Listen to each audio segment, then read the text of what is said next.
Let him laugh, let him weep, let him yell, let him sing. All they wanna say. Let him lay me traps and men to pray to Jehovah, me I pray. Let him laugh, let him weep, let him yell, let him sing. All they wanna say. Let him lay me traps and men to pray to Jehovah, me I pray.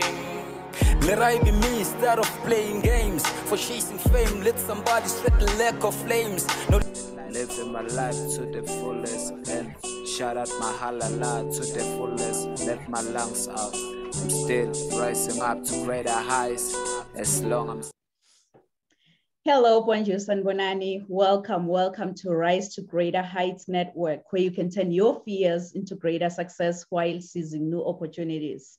It is so significant to have a positive mindset, more especially under these circumstances. So this network has the potential to completely revolutionize every aspect of your life and career.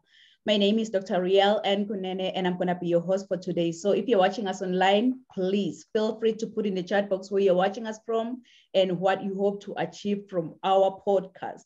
Today, we are surrounded by greatness in the World Wide Web.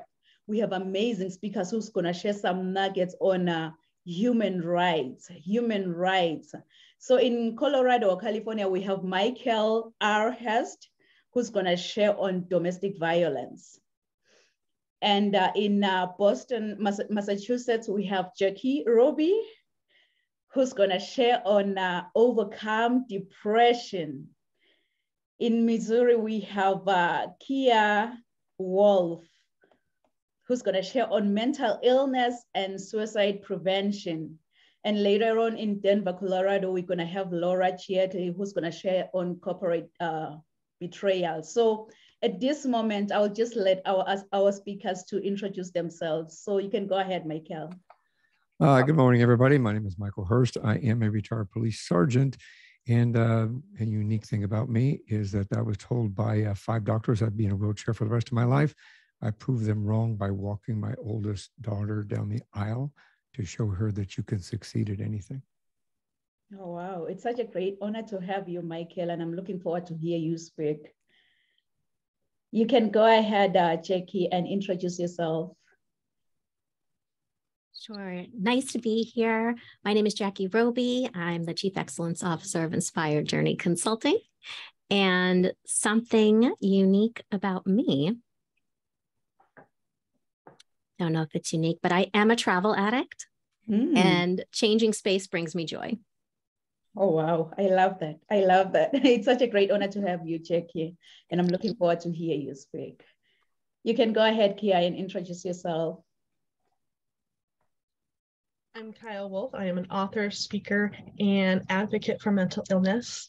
I am a warrior of mental illness myself, and something unique about me is I am a costumer, gamer, and very crafty. Wow. Wow, it's such a great honor to have you, Kaya, on this platform, and I'm looking forward to hear you speak as well. So, you know, usually like when we speak of human rights, it's quite a sensitive subject that anyone can cover. So we always have a disclaimer here at Rise to Greater Heights Network. Rise to Greater Heights Network is only here to provide information about human rights to the public. So legal information is not the same as legal advice as to the application of law to an individual's specific circumstances. So we cannot offer any legal advice in response to specific questions. And we strongly recommend that you consult a lawyer if you need such help. So Michael, I have a question for you. If you happen to have your own billboard, I can see your billboard coming down there. I'm not too sure if you're in California or Colorado. What will your billboard say? I'm actually in Arizona, but Arizona. where it's very hot. My billboard would say, all it takes is a moment of clarity and courage to change your life. All it takes is a moment of what? Clarity and courage to change your life. Wow, I love it. I love it. We need that. We need that. All it takes is a moment of clarity to change your life. I love it. I love it. How about you, Jackie? Maybe your billboard is already down there in the busy, busy highway in Massachusetts. What will your billboard say? Mine would say, shine in your brilliance. Shine in your brilliance. I love it. And it's short and sweet, just straight to the point. Shine in your brilliance. I love it. How about you, Kaya? What will a billboard say? It would say, stand tall, stand strong, and live. Stand tall, stand strong, and live. Wow, I love all of the billboards. So I think mine will be the fourth billboard driving down the highway, and it's going to say, you know what? The sky is no longer the limit, but the sky is our point of view. So let's all rise to greater heights. And it's definitely coming. It's coming. We're going to get started, good people. We're going to get started. We have Michael Hurst. Michael Hurst is the host of One More Thing Before You Go podcast. He's a keynote speaker, author, and a retired police sergeant who worked in domestic violence task force. He holds a Master of Arts in interdisciplinary studies with a focus on performance and digital media. And he also holds a Bachelor of Science in Business Management. So Michael is a husband, a father, and an animal advocate. He has a passion for the beauty of nature, art, creative arts in healing, writing, movies, and TV. He is saying, I believe in life we have a purpose. Sometimes it's having to reinvent our lives to motivate, inspire, and educate those around us. So kings and queens, please join me and welcome Michael R. Hurst. Good morning, everybody. I'm really happy to be here. Thank you for everybody that's on this panel. Actually, I am honored to be with a group of people that move people forward in a very positive way. So thank you for letting me be here. As you had said, I am a retired police sergeant. Yes, I'm a podcast host now. I had to reinvent my life, but I am a police sergeant that worked 4 years in specific to a domestic violence task force. So I got very in tuned to what was going on within the domestic violence arena, and having 2 daughters myself and a lovely wife and a sister, and the opportunity to be able to provide them with the tools necessary if they ever presented themselves within this particular situation to help them get out of it. So I thought I'd talk a little bit about domestic violence and how to recognize it, how to get out of it, how to make a safety plan, and what you may not realize is domestic violence, it actually is. So according to the National Coalition of Domestic Violence, on average, nearly 20 people per minute are physically abused by an intimate partner just in the United States alone. During 1 year, this equates to more than 10 million men and women. Excuse me, let me rephrase this. Women first, but women and men. 1 in 4 women and 1 in 9 men experience severe intimate partner physical violence, intimate partner contact sexual violence, and or intimate partner stalking with impacts such as injury, willfulness, post-traumatic stress disorder, use victim services, the contraction of sexually transmitted diseases, things like this. 1 in 3 women and 1 in 4 men have experienced some form of physical violence by an intimate partner. This includes a range of behaviors: slapping, shoving, pushing, and verbal abuse. And realistically, this is a fallacy. Some people think that emotional abuse is not domestic violence, but in fact, it is domestic violence. And you don't have to be married to be affected by domestic violence. This is any partner in any situation, whether you're dating or whether or not you're living under the same roof, it all applies. Unfortunately, The laws vary within each of the states. So the things that I'm going to be talking about briefly, you need to make sure that within your state that some of these things do apply, because each one of them change. 1 in 7 women and 1 in 25 men have been injured by an intimate partner. 1 in 10 women have been raped by an intimate partner. So even though you're married, it doesn't necessarily give somebody the right to rape. The actuality of, on a typical day, there are more than 20,000 phone calls placed to domestic violence hotlines nationwide. But I'm going to provide that at the end here, that if you are experiencing this or know somebody that is, you can contact this hotline. It is anonymous if you wish it to be, so that they can just help you get a plan of action so you can get out of the situation or help somebody else get out of this situation. I dealt with this on a daily basis when I was with the task force, and we dealt with only specifically that for 4 years. So I've seen it from the inside out. Awareness and action are imperative to identifying and recognizing abuse. And I thought I'd talk about that just for a few minutes. The first step is to understand that it is more than physical violence.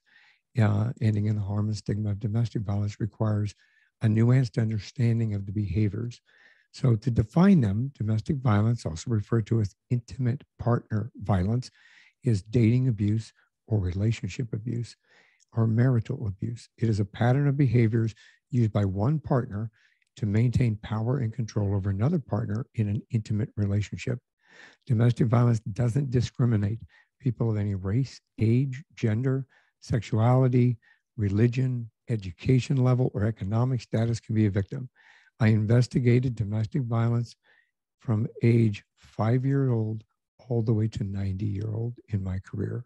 So it can affect people from anyone within that environment, even when you're in the household. If you're a child in the household domestic violence, then they're going to be affected by this, and unfortunately sometimes carry it forward.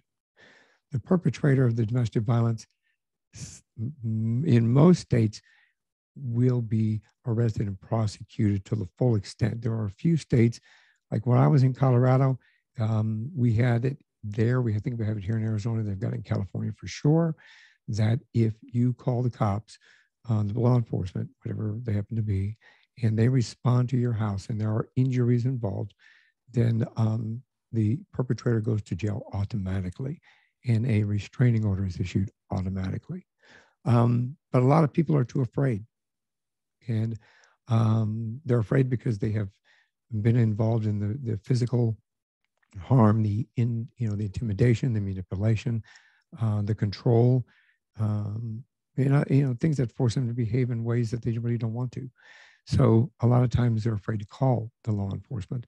So hopefully, with being aware and being able to recognize what's going on here, we can help ourselves, or we can help somebody we know or love out of that situation. So to understand these situations, and what they look like, we can take steps to get ourselves without it. So recognizing it, people often assume that physical violence or they hear about the abuse is done through marital or just through a husband and wife. But like I said earlier, it can be dating. It can be a boyfriend, a girlfriend, a boyfriend, a girlfriend, a girlfriend. It doesn't, again, discriminate. And no one deserves to experience any abuse in any capacity. Every type of abuse is serious. So, excuse me, it can come in several orders. Physical abuse can include scratching, punching, biting, strangling, choking, kicking, throwing items at you, pulling your hair, pulling you, or forcibly grabbing your clothing, your arms, threatening you with a weapon, or touching any part of you that you do not consent or get permission for. Emotional and verbal abuse includes non-physical behaviors such as threats, insults, constant monitoring or checking in, excessive texting, humiliation, intimidation, isolation, stalking, name calling like you're not good enough, yelling or screaming at you, or sexual abuse, which refers to any behavior that pressures someone to do something sexually that they don't want to do. It can refer to behavior that impacts a person's ability to control their sexual activity or the circumstances in which that activity takes place. So there it goes more. There's financial abuse. There's also digital abuse, especially this day and age. It's becoming more and more common. It's easier to text or to get on social media, to bully, harass, to intimidate a partner or potential partner, both verbally and threatening them or intimidating them into kind of going along with it, and stalking, which we dealt with a lot with when I was in the law enforcement community, where you follow or harass somebody repeatedly, you make them feel afraid or unsafe, and it can be someone that you know, it could be a past partner, it could be a stranger. The legal definition of stalking varies from state to state, just like the domestic violence laws. So in recognizing this and understanding that if you see this take place with yourself, if you're feeling it, if you are experiencing it in any form, you have options for getting out of it. You have a way of reaching out. There are the National Domestic Violence Hotline, which I'll give you a number at the end real quick. You've got local domestic violence hotlines, as well as safe houses that you can reach out to.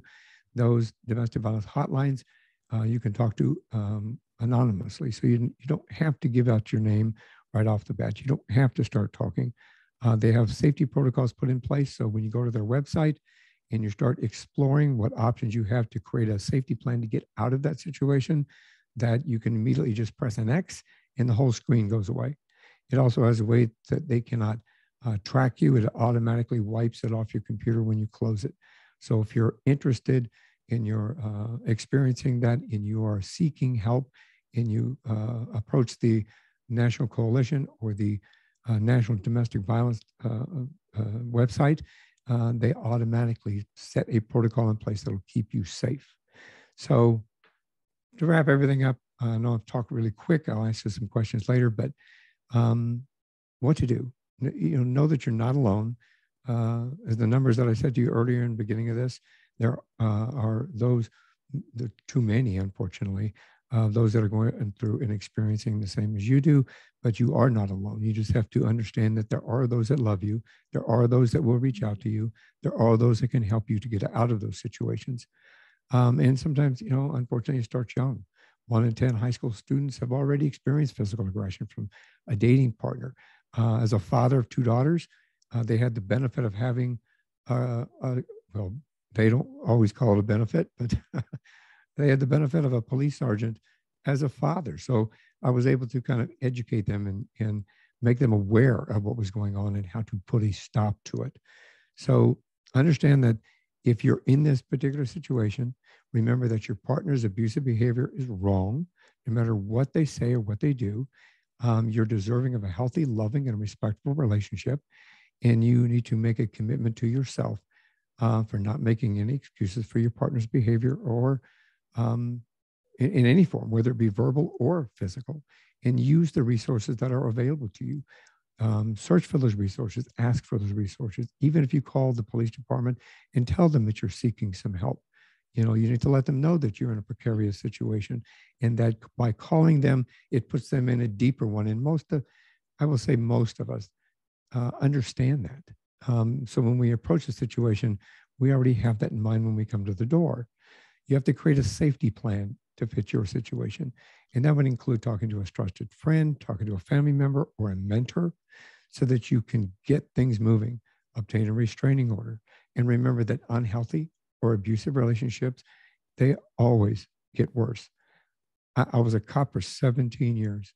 I investigated domestic violence during that whole time period, but 4 years with a task force that had the worst of the worst. I can tell you it always starts with verbal, and then it goes to some physical violence, and it continues to escalate. And it's important to assess your abusive partner's level, find out where they're at within that, and try to set a plan in motion to remove yourself from there with that safety plan. The National Domestic Violence Hotline is a 24/7. They have languages English, Spanish, and about 200 more through interpretation services.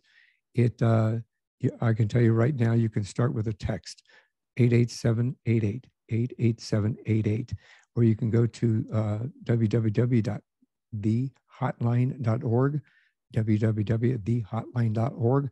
And, again, the first step to moving forward is reaching out. Oh, wow. Wow. I talked very quickly. I'm sorry. I know. Like this topic really just deserves the whole day. Thank you. Thank you so much, Michael, for sharing more nuggets on domestic violence. You know, of late, I've been exposed to friends, co-workers, neighbors who are undergoing this kind of violence. It's either, like you've mentioned, it gets with physical, it gets emotional, but that's still violence. And just like addiction, so domestic violence is also a cycle. You've mentioned that we should never victim blame and hold offenders accountable for their actions and be a survivor. So if someone comes to you, I know last month we buried a person in our community, one of our community members, who came out to friends, explaining what she was going through in her marriage. She will tell you her story, but you do nothing. And then we buried her. So it's high time we speak up against domestic violence. And I really appreciate that it comes from a man this time around. Like, he is encouraging us. Michael is encouraging us to speak up. He shared some hotlines for domestic violence in the US, and Canada also has a different hotline. And wherever you're watching us from, I believe that there should be a hotline that you can just call, and you can call it as an anonymous caller, and you can get the help. So thank you so much, Michael, for sharing such a profound and timely message on domestic violence. Thank you. Thank you for having me. So now we're gonna move to Jackie Roby. Jackie Roby, let me see. You'll have to motivate and inspire your audience with Jackie Roby's vulnerable shares and words of wisdom. She provides tangible tools to impact change that empower attendees and listeners. Through her powerful message of #travel can heal, she provides a safe space for people in need of support on their healing journey. So as a sales strategist and a brand ambassador for Wellness Travel, Roby shares straightforward guidance on ways to increase revenue on ways to increase revenue, all while supporting your mental wellness. So working with both businesses and individuals, Roby's message resonates globally. So kings and queens, please join me and welcome Jackie Roby.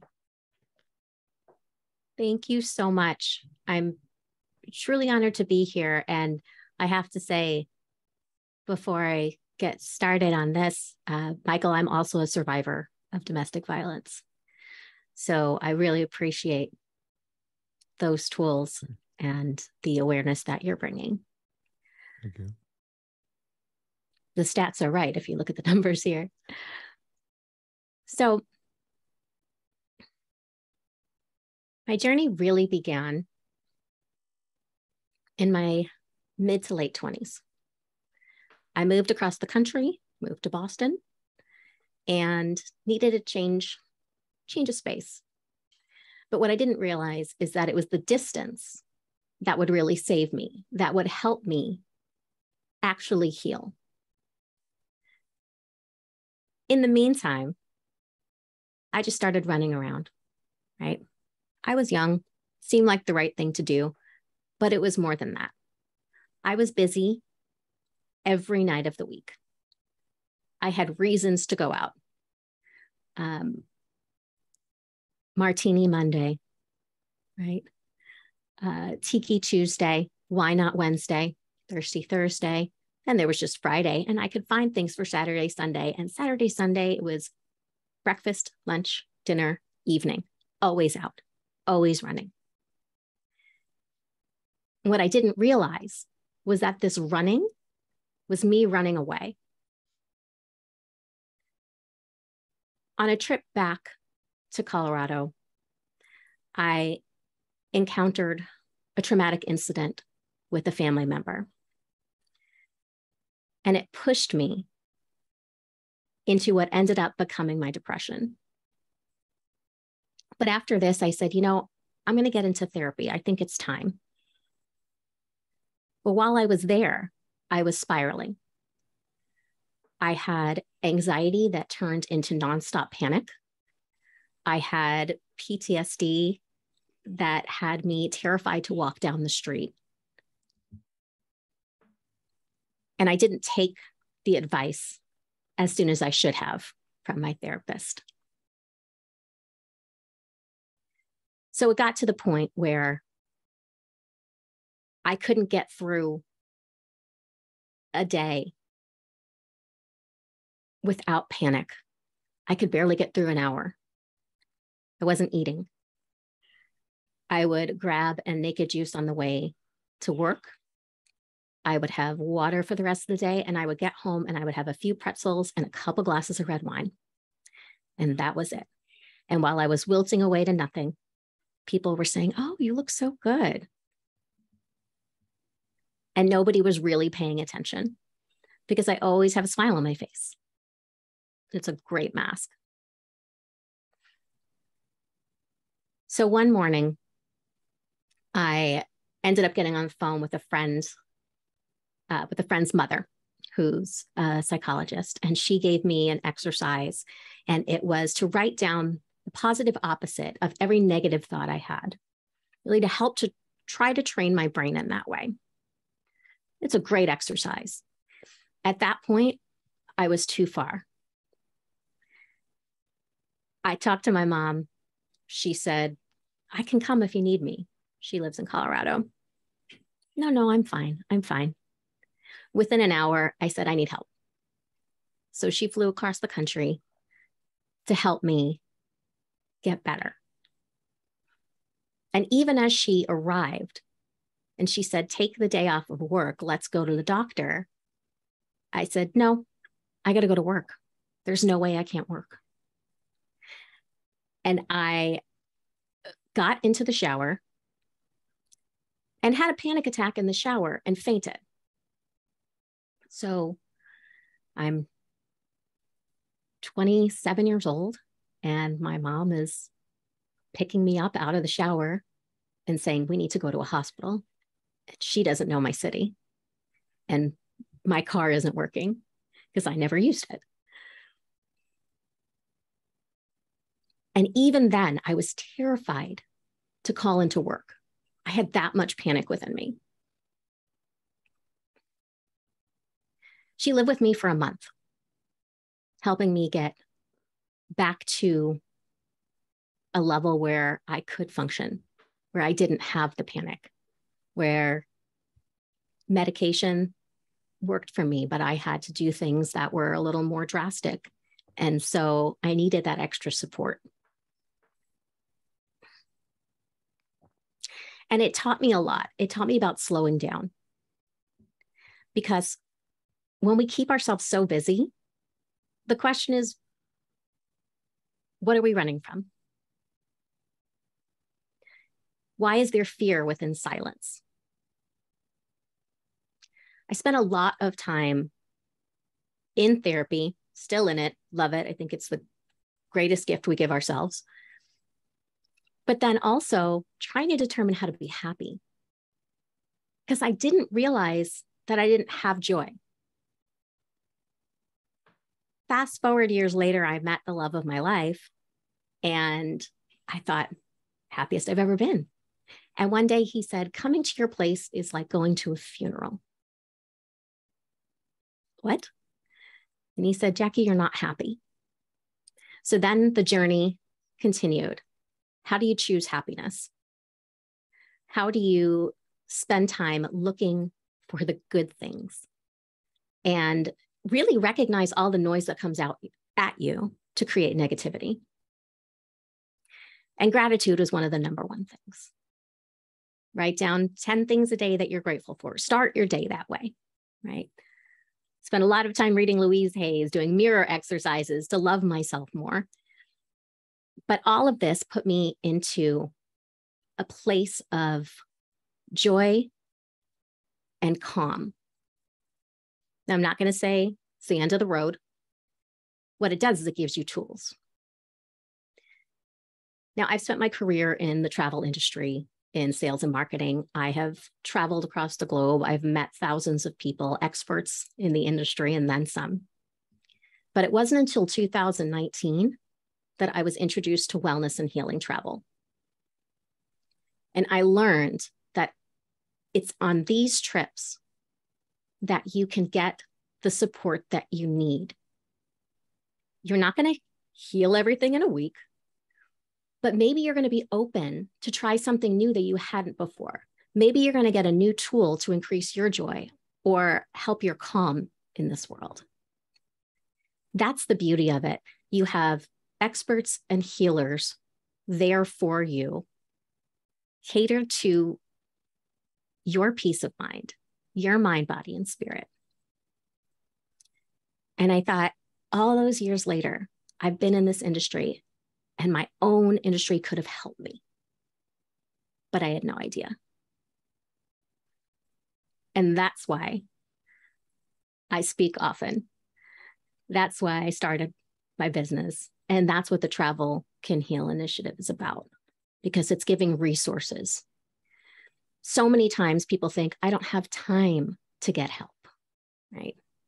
And maybe we're taking time for vacation. But how about a trip where you don't need a vacation from your vacation? It's a time that's for you. Put the intention behind your own healing so that you can be present and stay in your joy. Thank you.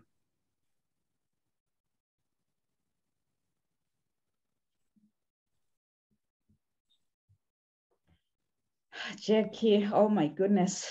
Thank you. Thank you so much for sharing your story that helps heal the world, that helps heal that just one soul who is just undergoing depression. You've mentioned that travel has helped you to overcome depression. Travel can support our healing journeys. You'll have to reach out. You've mentioned how you ended up reaching out to your mom when you needed that help. So how can we be happy as individuals? You've mentioned that it has to start with gratitude. Write down 10 things you like about yourself each and every day. I can go on and on, but Jackie, thank you so much for such a profound message on overcoming depression. Thank you. Thank you so much. We're gonna move to Kaya Wolf. Kaya Wolf, she resides in Missouri with her husband and 2 gremlins, one of which is autistic. She is the award-winning author of Serenity, the Blood Moon Prince, and accomplished seamstress. She is talented in many crafts and has many ways. She has way too many hobbies. Oh my goodness, it's Friday morning, by the way. She's an advocate for mental illness. She is not shy about her mental health journey and shares her experience and struggles with the hidden illness. It is her drive to bring light and hope to those in darkness, that everyone can stand tall, stand strong, and live. So battling with mental illness is exhausting at times. Many times one cannot see any light or harbor any hope within. So Kaya's message is to all warriors of mental illness and even those who do not have to fight, to spread awareness and understanding of the invisible disability, to show everyone that there will be brighter skies and that you don't have to fight this alone, that we can all stand tall, strong, and live. So kings and queens, please join me and welcome Kaya Wolf. Thank you so much for having me. It's a pleasure to be here, and hearing what has been said already has been absolutely amazing. As a lot of people with mental illness know, that a lot of us feel alone. And so just hearing other people being open about it brings me hope. My journey started a long time ago. I've had anxiety since I was a child, didn't know it. I've had depression since I was a teenager, didn't know it for many years. But it was in my darkest time in 2005 that I almost ended it. I don't remember why or how I got to that point, but I know that it was dark, and I felt alone, and I felt hopeless. What saved me that night was two things. One, I was still a teenager, and I was too lazy. The second was I just went to sleep. Sleep is so important for mental illness and can be such a strong thing to use when you're mentally ill. For me, it's a big reset button, and it helps me recharge my body, my mind, and my soul. We don't have to be alone, and that's my message in my book. It's a YA fantasy. The focus is not mental illness, but the message there is that we don't have to be alone. And that became my message to the world. I discovered that message in my darkest time. I was without hope. I was severely depressed. I remember laying in bed just wanting to just not exist. And then it hit me like a sledgehammer. Stand tall, stand strong, and live. That gave me, it was like a catapult. It launched me into my career path as being an author. It gave me purpose in my writing and getting out there. And it gave a meaning to my book, an underlining, hidden meaning that I didn't know was there. Years ago, I took a writing course. I thought it was just another writing course. Turns out it was a lot more than that. I learned more about myself than I had in years. It taught me to evaluate myself, get to know myself, and it made me learn how I tick. And through those experiences and tools that I gained from there, I dug deeper and I got to know myself in such a level that I never thought I could. And now I have these skills, I have these abilities to prevent myself from getting to those darkest times, which is terrifying.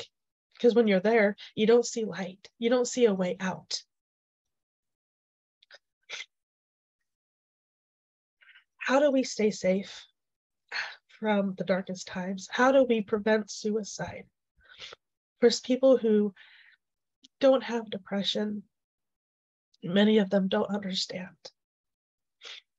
They don't understand how you can feel hopeless when you have a home, a loving family, your finances are fine. How they don't understand how you can be depressed, how you can be sad.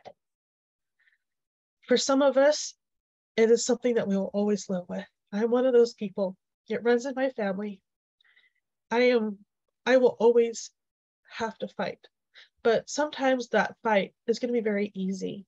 It's just changing my thought process for the day. Or it can be very harrowing and hard, where all I get done is I take care of my kids. Sorry. My oldest is autistic. That brings a lot of challenges on top of being a mom. For him, he struggles with anxiety and he's prone to depression. So I am extra aware of how he's feeling because he does not understand why he's having these panic attacks, why he's anxious, or why he might be feeling the way he does. I am his strongest advocate and his anchor, his lifeline. That is one thing that we all need when we struggle with mental illness, is an anchor, especially with those with depression and are susceptible to suicidal thoughts. What is an anchor? As we know, anchors are used to keep a boat in place. But here's something I learned while watching a documentary on hurricanes.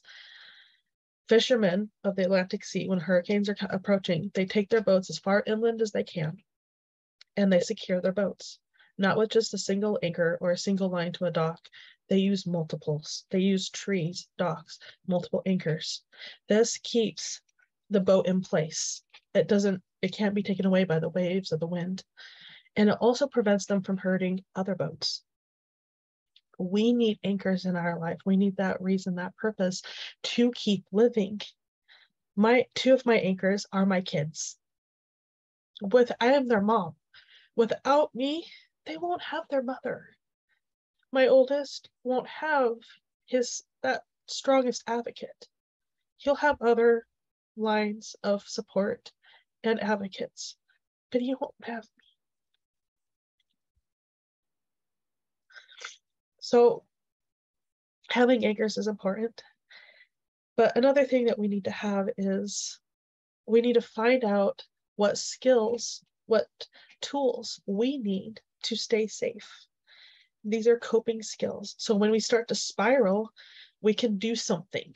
Taking action is the best thing you can do. And this can be simply as taking a nap, taking an extra long shower, doing some self-care, slowing down, like Jackie said. But it can also be diving into a video game or writing.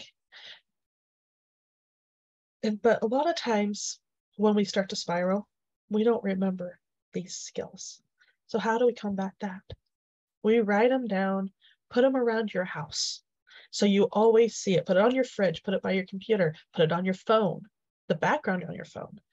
Tell your number one support person, your husband, your parent, your best friend, tell them your coping skills. So when you start to spiral and you say something, they say, okay, what have you tried? Oh, you haven't tried anything? Let's go through your list. That is the best thing you can do with not being depressed with somebody with depression, is knowing their coping skills so you can help them. And these are going to be useful and it won't belittle them. We can seek medical professional help. If we don't have anybody in our lives that is a support, seek medical professional help. They're everywhere. They are there. We just need to ask. Get on medication if you need it. Being on medication and seeking medical professional help does not make you any less human, less worthy, or less strong. In my opinion, in my viewpoint, it makes you strong. Because you see that you have a problem, you are doing something, you're fighting. And those are tools to help you survive, to live. Depression doesn't have to rule our lives, and it doesn't have to define us either. We can find happiness. We deserve happiness. It might look like something different to each person, and each coping mechanism that we might have might not work for the next person. It doesn't have to dictate what we do or how we live. We need to find our way to live the life we want. You have to want it and overcome the darkness that looms there. We may never be free from our depression, but we can sure win against the possibility of losing the war. Every day can be a battle. Each day that we wake up after a hard day is a battle won. You're one step closer to winning the war. It is my hope that everyone who is a warrior of mental illness, especially depression, that they can learn what works for them and that they can rise above their darkness and find peace and happiness that they deserve. Everyone's darkness is different. What my lowest point is might look different for somebody else. We can't compare ourselves either. So what's bad for one person might look insignificant to me. We need to be kind and caring, because you might not know if the next person sitting next to you is suicidal, and just being rude might send them over the edge. Treat people how you would love to be treated. Be mindful that you don't know what's going on in other people's lives. But I know through learning about yourself and learning the tools and striving to find that happiness, we can all find it. And what's the most important, and this is my one-liner for my life, my work, that everyone can stand tall, stand strong, and live. Thank you. Wow, Kaya, stand tall, stand strong, and live. What a message. And it got so emotional, you know, like when you talk about your experience, it just gets emotional just like that. So thank you so much. I just want to applaud you and to tell you that your son, he has the best mom in the whole entire world. You are such a powerhouse. You're such an advocate.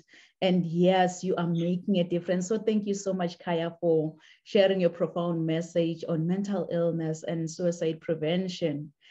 My takeaway from your message, you've mentioned that self-care is crucial.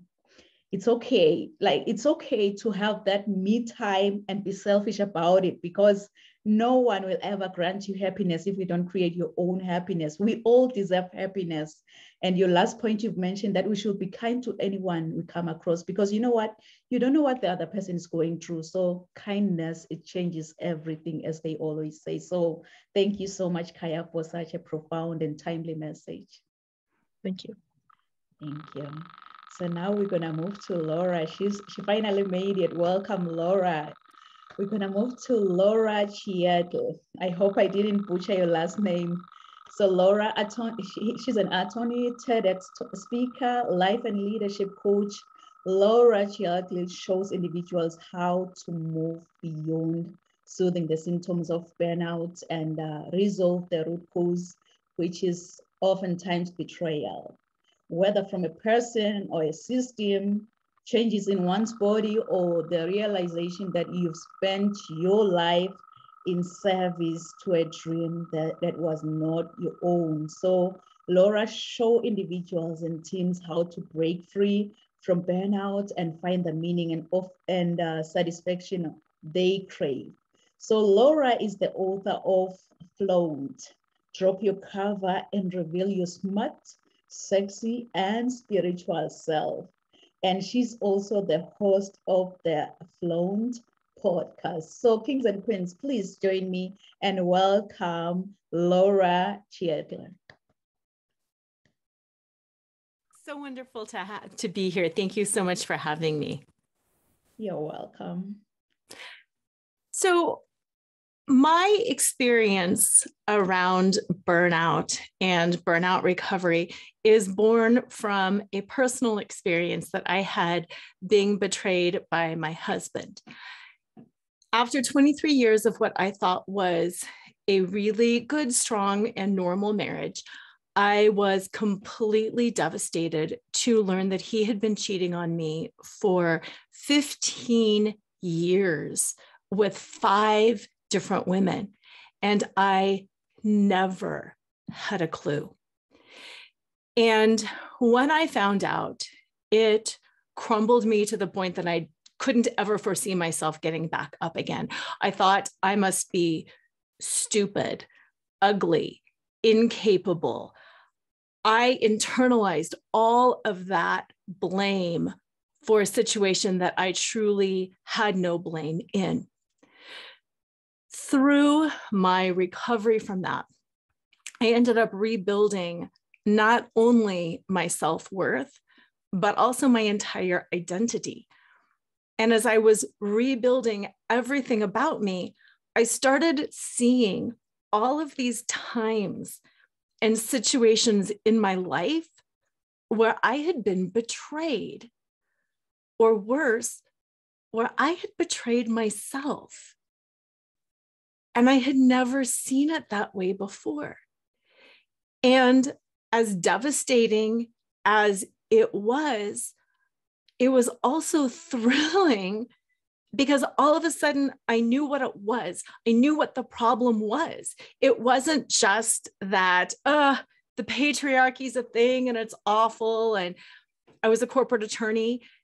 You know, it wasn't just that, I'm in this male-dominated profession. It wasn't anything other than betrayal.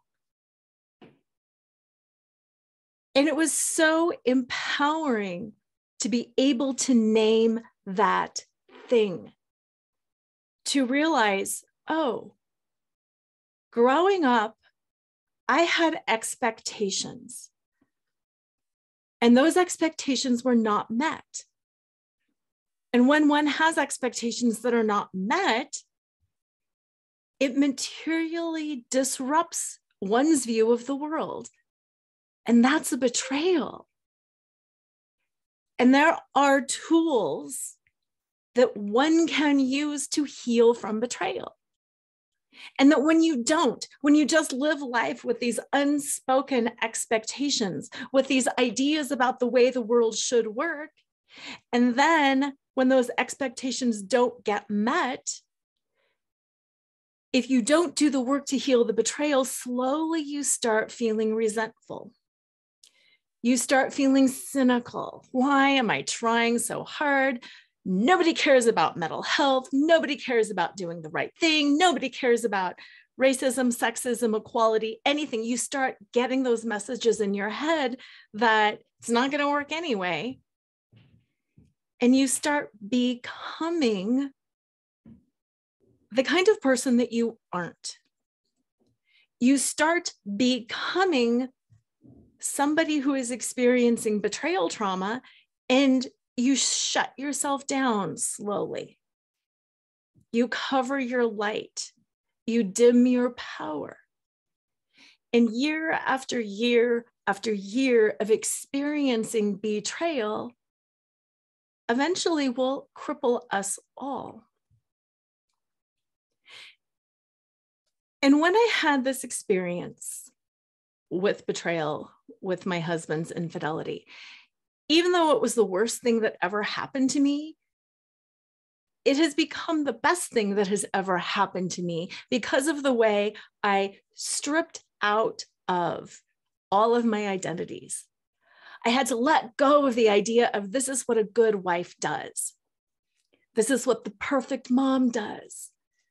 This is what a successful attorney does. This is how she looks and what she says and what she does. And I had to get back to who I really was and what I really wanted and what I valued. And then I had to be bold enough to put that stake in the ground that, you know what, this is the kind of relationship I want. And it might look different than the traditional Western vision of a marriage. This is what I want. This is how I want to feel. And it's an interesting shift because you might experience this too. When people say, what do you want? You go to what you don't want. Well, I don't want that. And I don't want that. And I don't want that. Great. What is it that you do want? And that's a whole other ballgame. And it's hard. It's hard sometimes to get that clear and to be that bold and to claim it. Because then that butts up against your self-worth. If I am claiming this kind of a relationship or this kind of financial abundance, or even bolder, this kind of a world, I am claiming a world with true equality. I am claiming a world where everybody is supported, where everybody is held, where everybody is honored. Wow, to really claim that means suddenly then you have to show up differently. You have to live from your heart differently. You have to allow yourself to be exposed and to be vulnerable. And that's what I am all about in healing this burnout. It's not burnout. It's betrayal. We've all been betrayed by the world, by each other, by our jobs, by the system,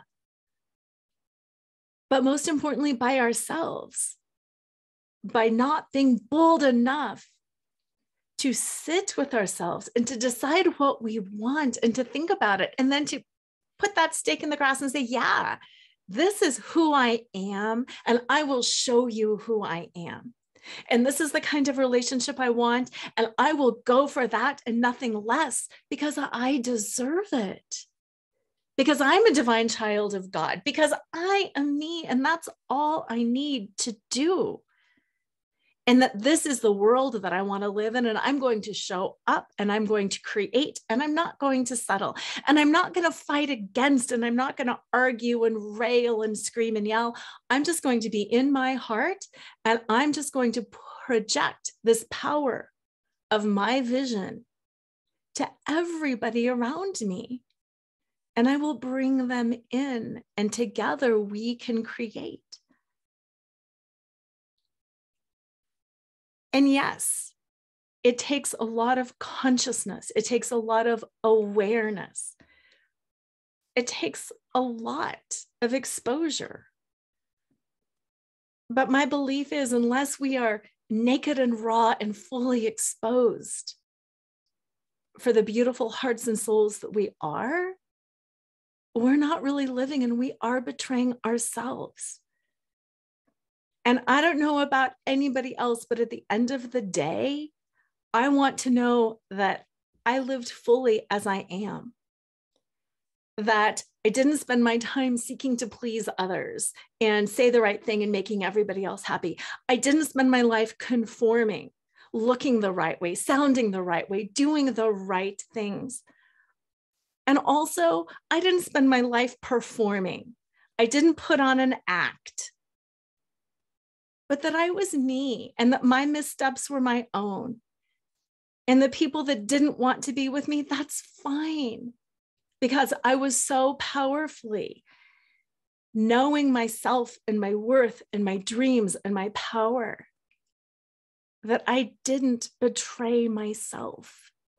Because when you've got your own back, it's nice when other people have your back, of course, but then it almost becomes irrelevant. You don't need anything from anybody else because you're just showing up fully and powerfully as you are.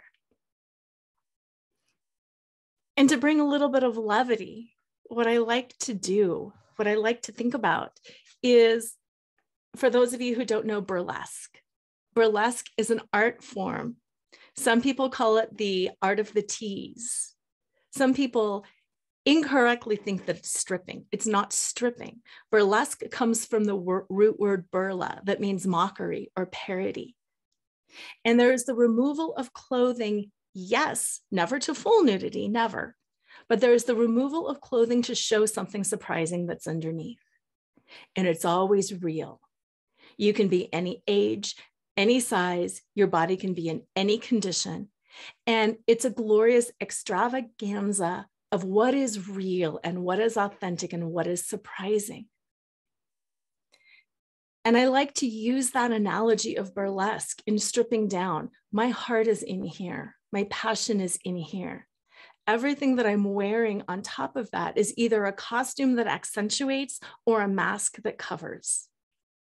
How can I live my life stripping off those masks, stripping off those costumes, and being powerful enough in my bare, authentic self?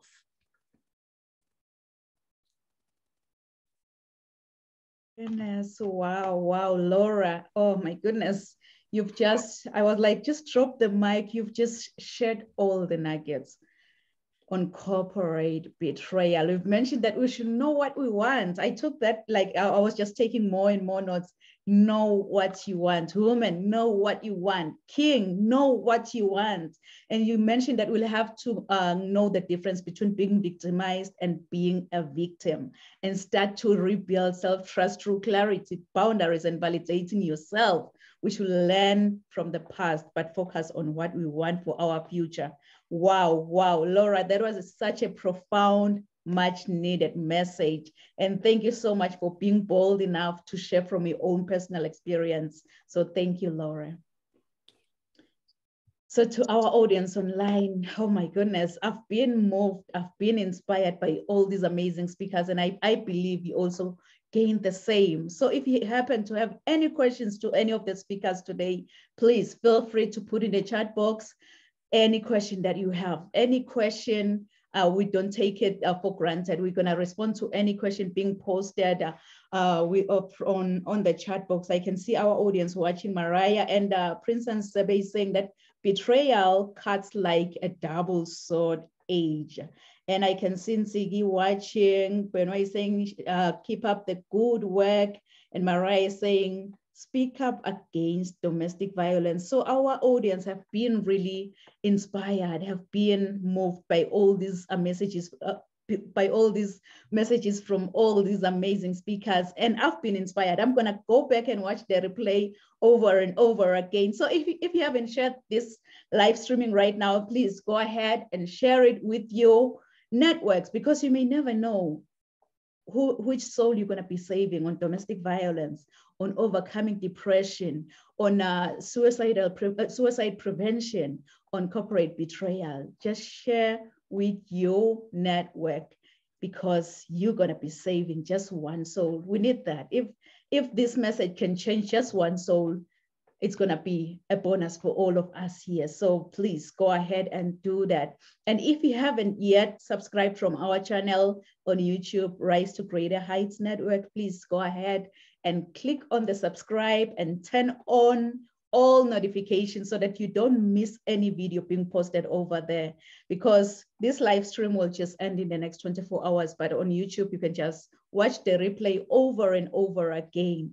So go ahead and just do that for yourself. You'll be just doing yourself a big favor. So before I'm going to be the last speaker, of course, but before I speak, I always share my bio. So I'm going to share my bio and then I will come back and speak. So please enjoy.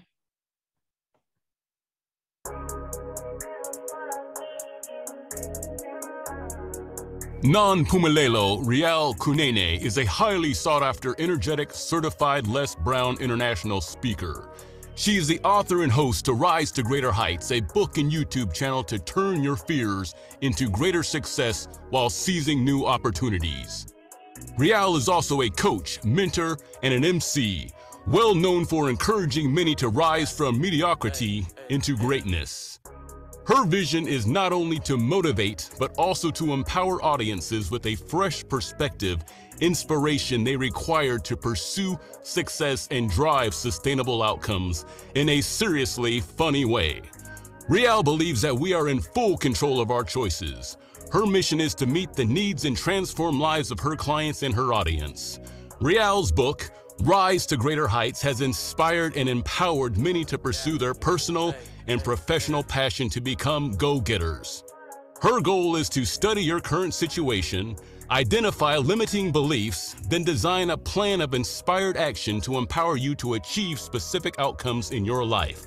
Rial Kunene wears many hats as a professional certified sales manager, CEO, strategist, certified travel counselor, trainer, esthetician, philanthropist, diplomacy protocol officer, international human rights analyst, and a commissioner for OAS. Following her dreams gave her purpose to see her goals through and understand that she does have everything she needs to reach her full potential. Her everyday message is that your journey to be a better person starts with you. So knowing who you are to your core will make you understand that you are the only one who can accomplish your dreams. Hebrews 11, Psalm 27 and 40. Keep her to rise to greater heights. Kings and queens, please join me. Welcome, Rial Kunene!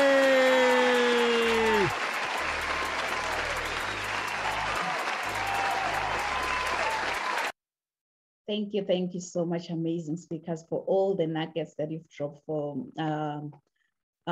nuggets on human rights. Really, I believe that you've set the bar high for me. So I'm like, am I going to be able to fit in your shoes? But you know what? I'm going to try. I'm really going to try to fit in your shoes. And I know, like, towards the end, you're going to share with the audience how they can reach out to you, if you have any freebies for them, as well as if you have any books that you want to promote, any events, any upcoming events you're going to share at the end of the podcast. But before I continue, I always like to double check if I'm in the right platform here. How many of you with a raise of hand can say that, Rial, I have never, ever complained in life? Never, ever complained in life. You know, seemingly I'm in the right platform. So I just want you to write this down. What are human rights? What comes into your mind when you hear the word human rights? I'll come back and check what are human rights.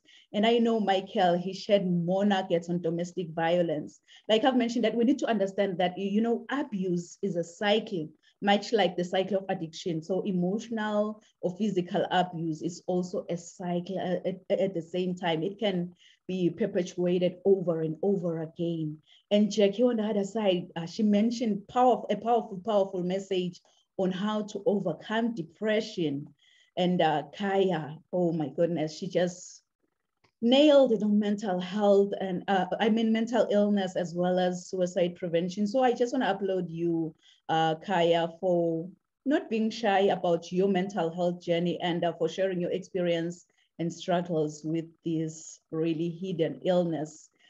And lastly, Laura, oh my goodness, she mentioned that after betrayal, it's high time that we rebuild self-trust through clarity, boundaries, and validating ourselves.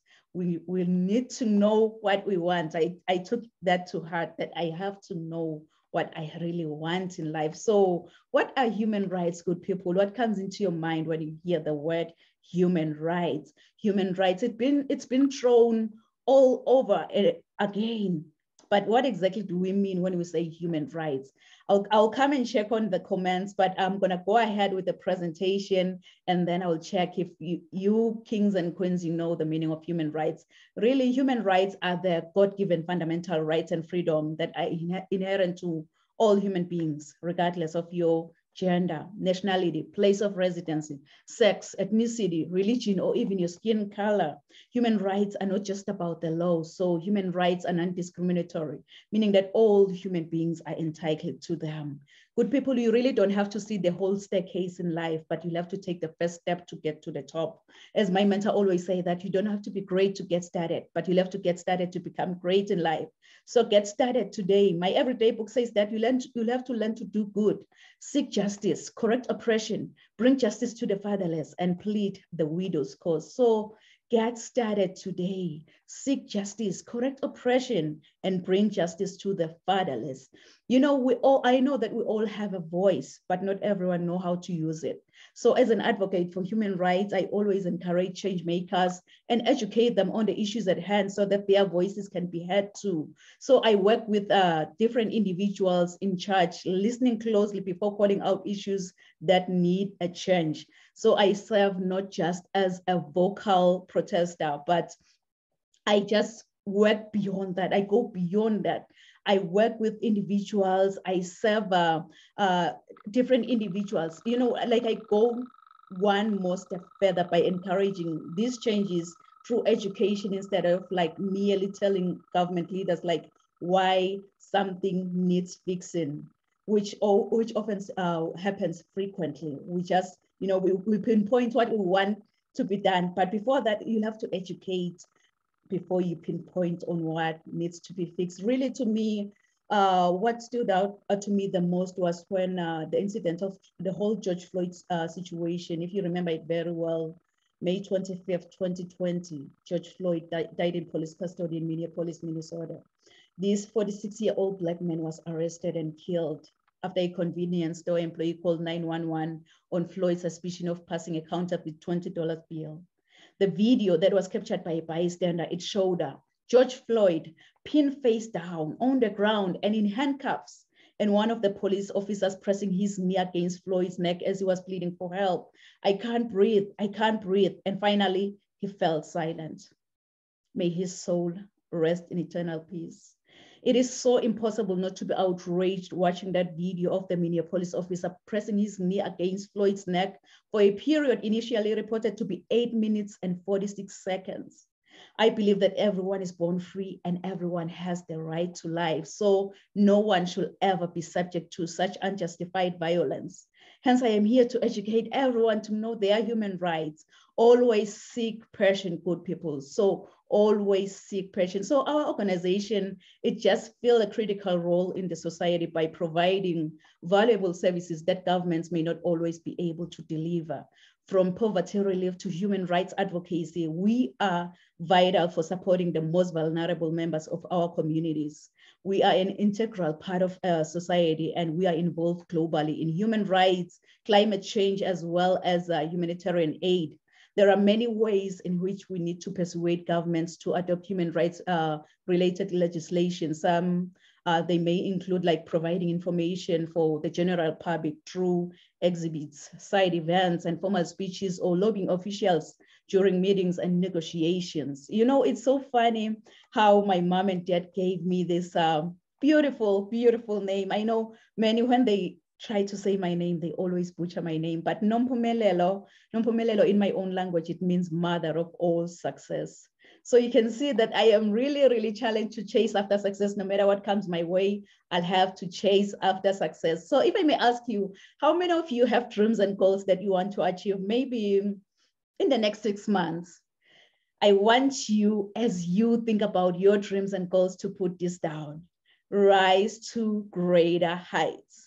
Rise to greater heights, because you need to be clear about your career goals in order for you to gain guidance on professional development. So as a human rights analyst, my purpose is to teach everyone about human rights and help many organizations understand and promote human rights as well. So I also make a difference by bringing solutions and educating others. So I remember it was Barack Obama who once said, the future rewards those who press on. I don't have time to feel sorry for myself. I don't have time to complain. I'm going to press on. And this message, trust me, it really stirred something within me.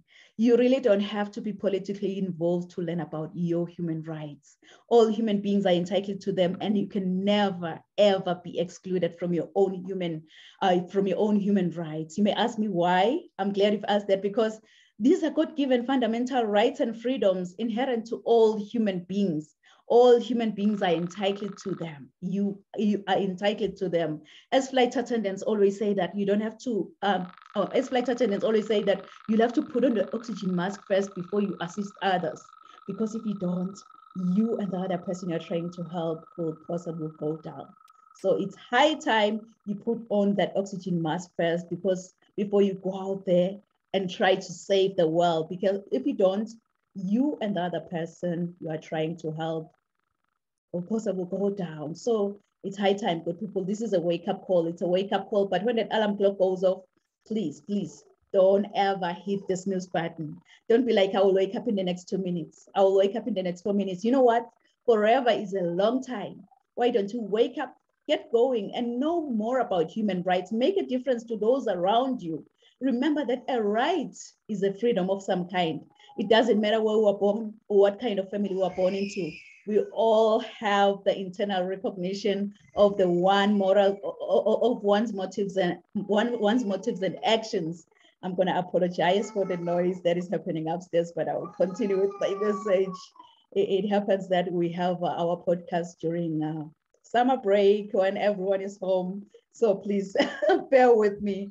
It was Nelson Mandela who once said to deny people their human rights is to challenge their very humanity.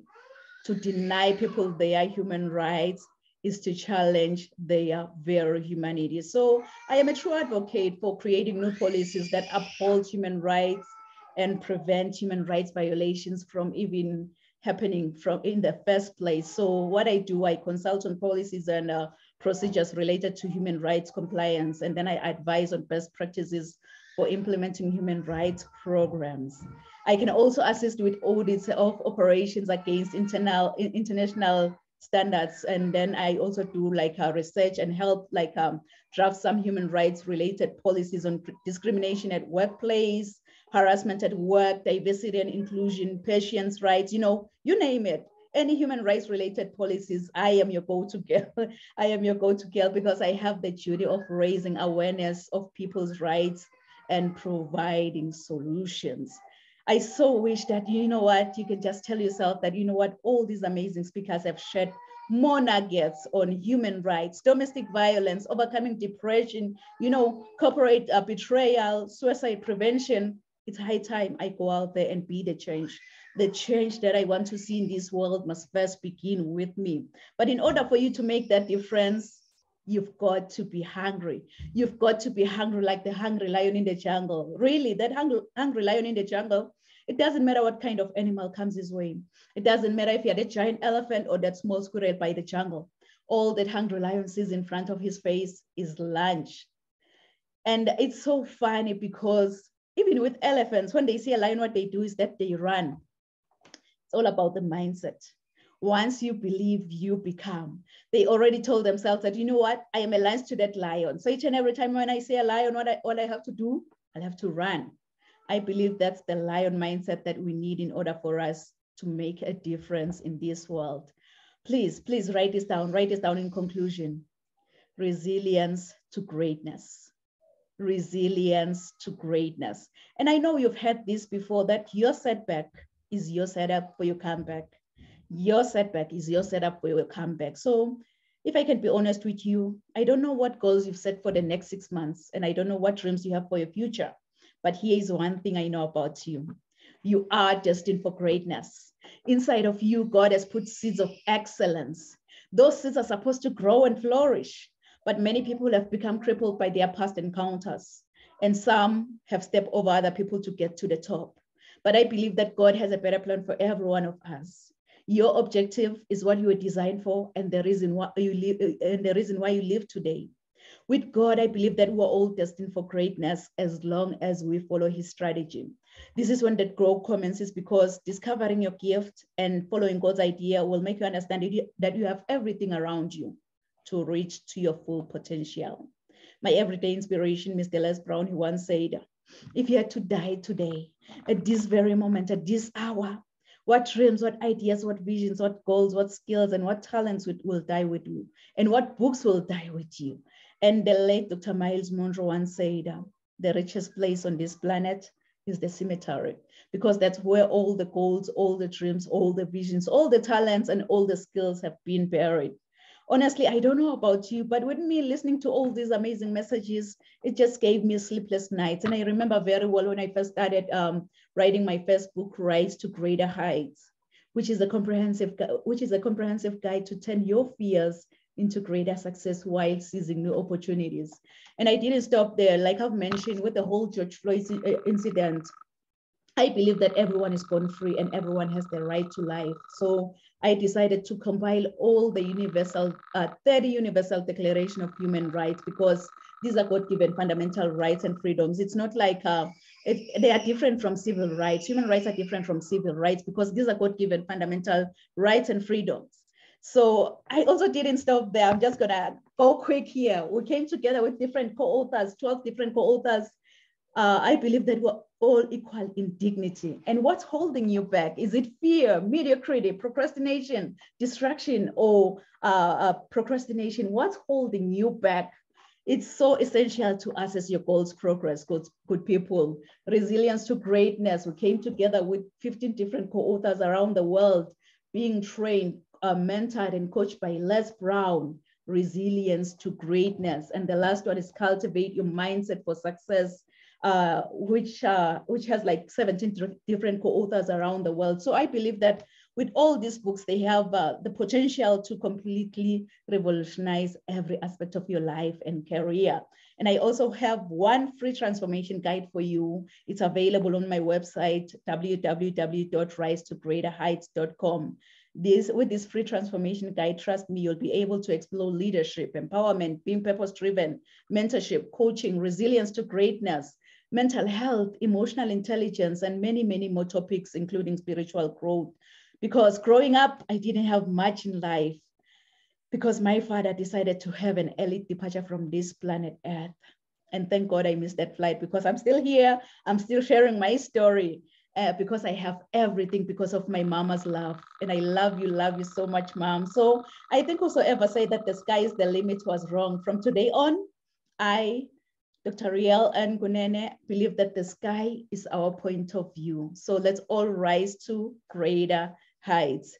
Thank you so much. Thank you so much, amazing speakers, for blessing us with your presence today. And at this moment, please feel free, if you have any event happening this month or next month, any books that you want to promote, how the audience can reach out to you and share your final thoughts. So the stage is now yours. Michael, you can take the stage, sir. I think I've unmuted myself. Hi, everybody. Again, my name is Michael Hurst, and my podcast is One More Thing Before You Go. It's a unique conversation about life and death and everything in between, that one more thing, the personal journeys, the words never said, the deep discussions about loss, life after death, and so much more. A lot of what we just talked about right now. We talk about depression. We talk about suicide. We talk about moving forward after life and giving a positive message. You can find it on any platform, your favorite listening platform, or beforeyougopodcast.com. It's spelled together, beforeyougopodcast.com. And what I have to give you from that perspective is these podcasts is available for inspiration, motivation, and education to help you move forward in a very positive way. So if you get the opportunity, please take a listen.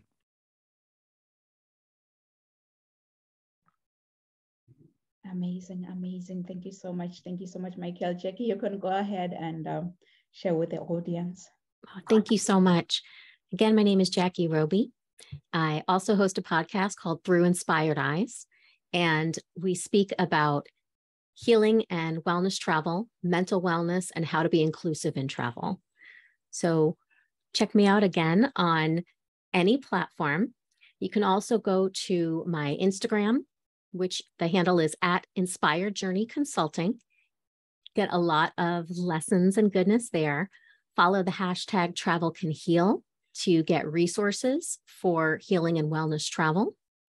And then lastly, on my website, which is lengthy again, inspiredjourneyconsulting.com, you will find the book that I recently contributed to, Your Ultimate Guide to Creating Your Soul-Aligned Business. It's incredibly inspiring. Thank you.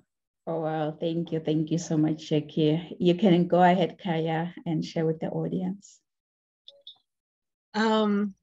You can connect with me on all social media platforms with the handle at Kaya Wolf Author.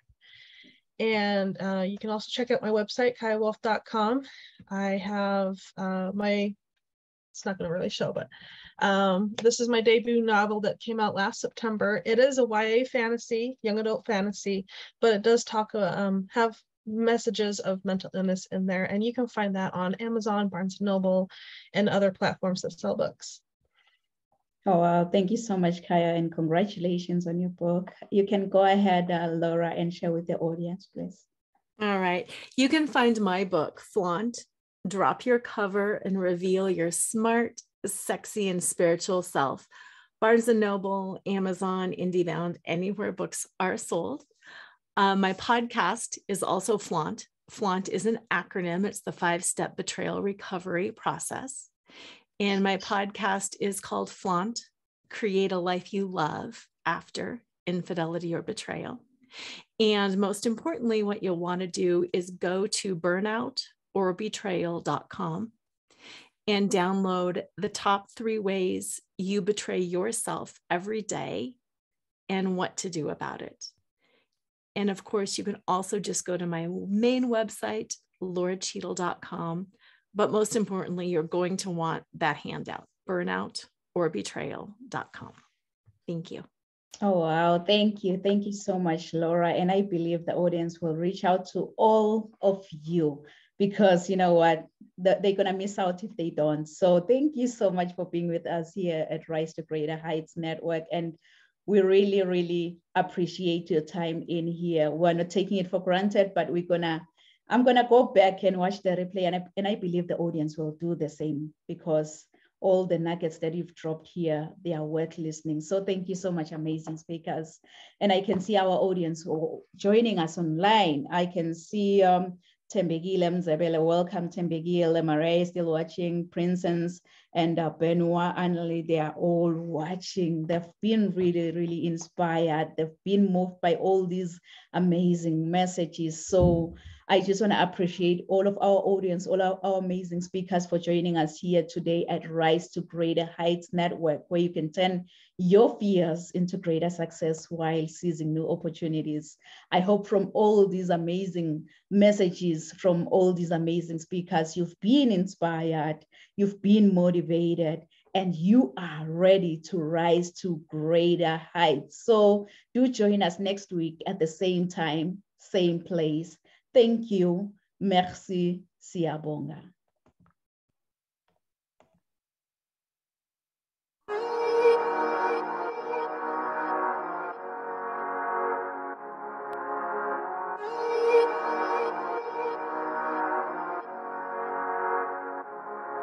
Let him laugh, let him weep, let him yell, let him sing. All they wanna say. Let him lay me traps and men to pray to Jehovah, me I pray. Let him laugh, let him weep, let him yell, let him sing. All they wanna say. Let him lay me traps and men to pray to Jehovah, me I pray. Let I be me instead of playing games. For chasing fame, let somebody set the lack of flames. No, living my life to the fullest and shout out my halala to the fullest. Let my lungs out. I'm still rising up to greater heights as long as